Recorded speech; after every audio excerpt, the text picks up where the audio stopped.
लखनऊ के निकट कापोरी के जंगल में टोनी चिड़िया अपने पति कालू कावा और अपनी दो बेटियों के साथ रहती थी।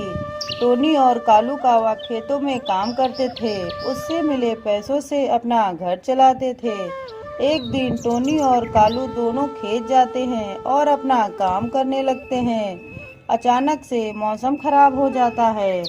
तभी कालू के ऊपर अचानक से बिजली गिर जाती है और कालू की मौके पर ही मौत हो जाती है। टोनी कालू के पास जाती है। अरे कालू उठो, तुम्हें क्या हो गया? कालू अब हम लोग क्या करेंगे? आप हमें इस तरह से छोड़कर नहीं जा सकते। मैं अपनी बेटियों की शादी कैसे करूंगी? टोनी फूट फूट कर रोने लगती है। टोनी बहुत ही उदास होकर घर पहुंचती है। मम्मा क्या हुआ? पापा कहाँ हैं? आप अकेले ही क्यों आई हो? पापा क्यों नहीं आए आपके साथ में?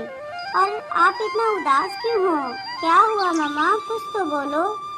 टोनी रोते हुए सुनहरी से कहती है, हम लोग खेत में काम कर रहे थे, तभी अचानक से बिजली गिरने से तुम्हारे पापा का स्वर्गवास हो गया। मम्मा अब हम लोग पापा के बिना कैसे रहेंगे? मम्मा चलो अब हम लोग दादी के घर चलते हैं। अब हम लोग वहाँ रहेंगे उनके साथ। नहीं बेटा, हम लोग वहाँ नहीं जा सकते। क्यों मम्मा, हम लोग दादी के घर क्यों नहीं जा सकते? बेटा आपके पापा और हमने अपनी मर्जी से शादी की थी, इसलिए उन्होंने हमें अपने घर से निकाल दिया है। इसलिए वो हम लोगों को अपने घर नहीं आने देंगी। टोनी सुनहरी को सारी बात बता ही रही थी। तभी अचानक से तेज बारिश होने लगती है। पानी टोनी के घर के अंदर आ जाता है और उसका घर डूब जाता है। हे भगवान, हम लोगों को किस बात की सजा दे रहे हो? अब हम लोग कहाँ जाएंगे? अब तो कालू भी नहीं रहे हैं। मम्मा आप परेशान ना हो, मैं दादी से बात करूँगी। सुनहरी के कहने पर टोनी को अपनी ससुराल जाना पड़ा। दादी दादी दरवाजा खोलो। टोनी तू यहाँ क्यों आई है? चली जा यहाँ से। दादी मैं सुनहरी हूँ, मेरी बात सुनिए। तू कोई भी हो, चली जा यहाँ से, नहीं तो माँ बेटी को धक्के मार के बाहर निकालूंगी। टोनी और सुनहरी वहाँ से निकल पड़ती हैं और एक पहाड़ी पर जाकर रुकती हैं। तब तक बारिश भी बंद हो जाती है। मम्मा अब हम लोग क्या करेंगे? कहाँ रहेंगे? सुनहरी तुम परेशान ना हो, मैं कुछ ना कुछ करती हूँ। तभी एक साधु उसकी तरफ आते हुए दिखाई देते हैं। टोनी को उदास देखकर साधु पूछते हैं, क्या हुआ बेटा, आप लोग इतना उदास क्यों हो? बाबा, हम और हमारे पति कालू खेत में काम कर रहे थे, तभी अचानक से बिजली गिरने से उनका स्वर्गवास हो गया। तेज बारिश के कारण हमारे घर में पानी भर गया और हम लोग बेघर हो गए। अब तो हमारे रिश्तेदार भी हमारी मदद नहीं करते हैं। तुम परेशान ना हो बेटा, यह लो जादुई मिट्टी, इसे तुम जहाँ पर रख दोगी वहाँ पर तुम्हारा बहुत सुंदर सा घर बन जाएगा। धन्यवाद बाबा। इतना कहकर बाबा वहाँ से चले जाते हैं। बाबा की बातें सुनकर टोनी और उसकी बेटी बहुत ही खुश हो जाती हैं और एक ऊंची पहाड़ी पर जाकर वहाँ पर मिट्टी रख देती हैं। जैसे ही वह मिट्टी रखती है, वैसे ही वहाँ पर जादुई रूप से एक सुंदर सा मिट्टी का घर बनकर तैयार हो जाता है।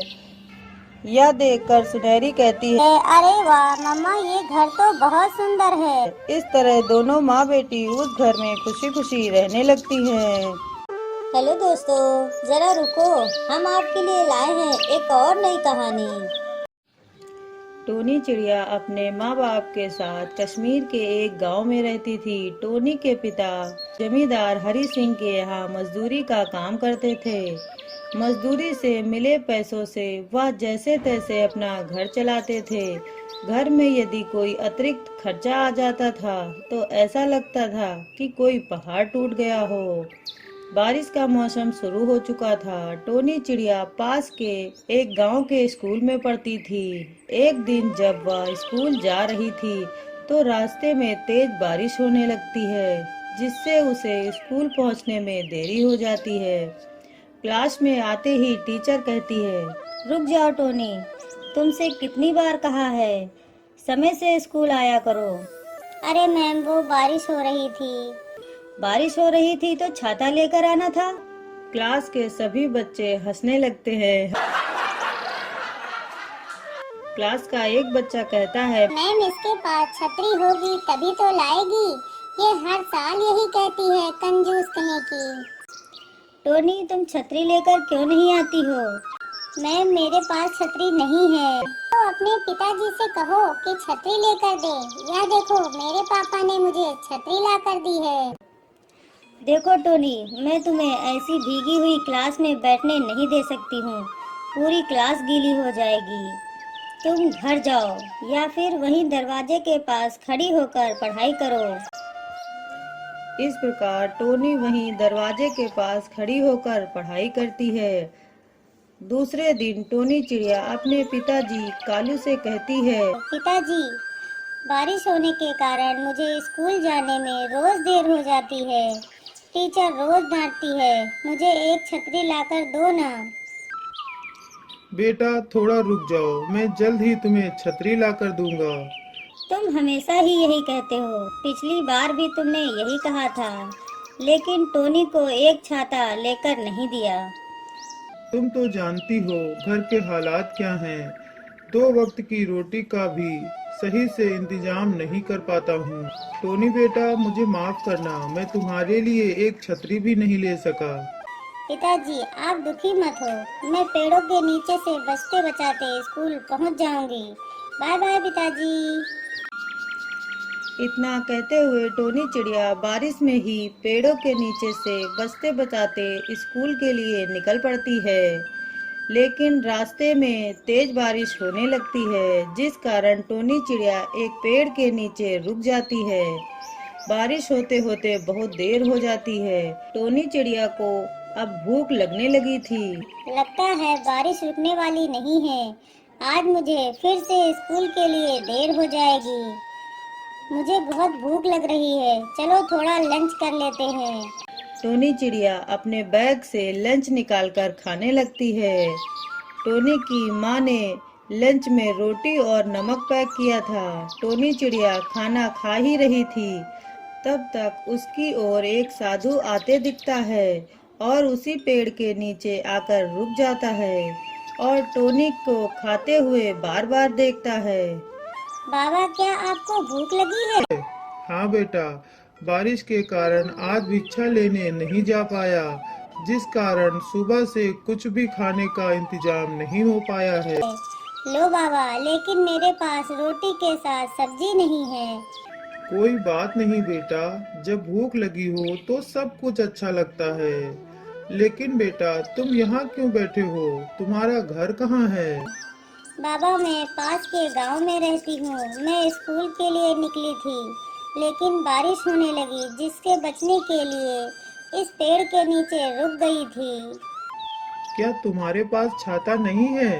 नहीं बाबा, मैंने पिताजी से कहा है, वह लेकर दे देंगे। बेटा मेरे पास एक छाता है, इसे तुम ले लो, तुम्हारी सारी मनोकामनाएं पूरी हो जाएंगी। अरे बाबा, आपके पास छाता है तो आप भीगते हुए क्यों आए? बेटा साधु को छाते की क्या जरूरत, मुझे इस प्रकृति में ही रहना अच्छा लगता है। वाह बेटा, आपका खाना खाकर आत्मा खुश हो गई, सदा खुशी रहो बेटा। इतना कहकर साधु वहां से चला जाता है। इसके बाद टोनी चिड़िया वह छाता लगाकर स्कूल पहुंचती है। टोनी को इतना बढ़िया छतरी लगाए देखकर स्कूल के सभी बच्चे चौंक जाते हैं। आज तुम छतरी भी लेकर आई हो और फिर भी लेट आई हो। टीचर कल से मैं लेट नहीं आऊंगी। छुट्टी होते ही सभी बच्चे बाहर निकलते हैं और फिर से तेज बारिश होने लगती है। सभी बच्चे अपनी अपनी छतरी लगा लेते हैं, लेकिन 3 बच्चों के पास छतरी नहीं होती है और वह भीगने लगते हैं। आओ दोस्तों, मेरी छतरी के नीचे आ जाओ। अरे तुम्हारी छतरी में हम सब कैसे आ पाएंगे? अरे सारा भीगने से अच्छा है थोड़ा बच जाना। इस प्रकार जैसे ही तीनों बच्चे टोनी के छाते के नीचे आते हैं, वैसे ही छतरी बड़ी हो जाती है। बारिश के साथ साथ तूफानी हवा भी बहुत तेज चल रही थी, जिस कारण सभी बच्चों की छतरी टूट जाती है। आओ तुम भी मेरी छतरी के नीचे आ जाओ। जैसे ही सभी बच्चे टोनी की छतरी के नीचे आते हैं, छतरी फिर से बड़ी हो जाती है। फिर टोनी चिड़िया अपने सभी दोस्तों के साथ घर के लिए निकल पड़ती है। रास्ते में जो भी पंछी मिलता, टोनी की छतरी के नीचे आ जाता और छतरी बड़ी हो जाती है। इस प्रकार टोनी चिड़िया अपने जादुई छाते के साथ बहुत खुश थी। अब उसे स्कूल जाने में कभी भी देर नहीं होती। सारे बच्चे उससे प्यार करने लगे हैं।